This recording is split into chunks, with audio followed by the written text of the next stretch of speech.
ആരാകും white house നാഥൻ? മത്സരം കടുക്കുമ്പോൾ ഇതാ കമലാ ഹാരിസിന്റെ സ്ഥാനാർത്ഥിത്വ സ്ഥിരീകരണം എത്തിക്കഴിഞ്ഞു.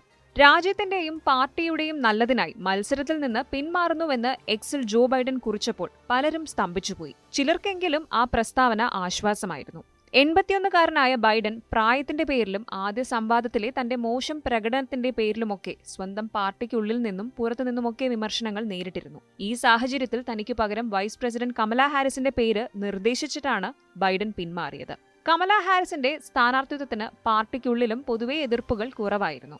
എന്തായാലും ബൈഡൻ പിന്മാറി 2 ആഴ്ച കഴിഞ്ഞു വന്ന സ്ഥിരീകരണം. ബൈഡനേക്കാൾ മോശമാണ് കമലാ ഹാരിസ് എന്ന് പറയുന്ന മുൻ പ്രസിഡന്റും റിപ്പബ്ലിക്കൻ സ്ഥാനാർത്ഥിയുമായ ട്രംപിനെ കൂടുതൽ അസ്വസ്ഥനാക്കുമെന്ന് ഉറപ്പാണ്.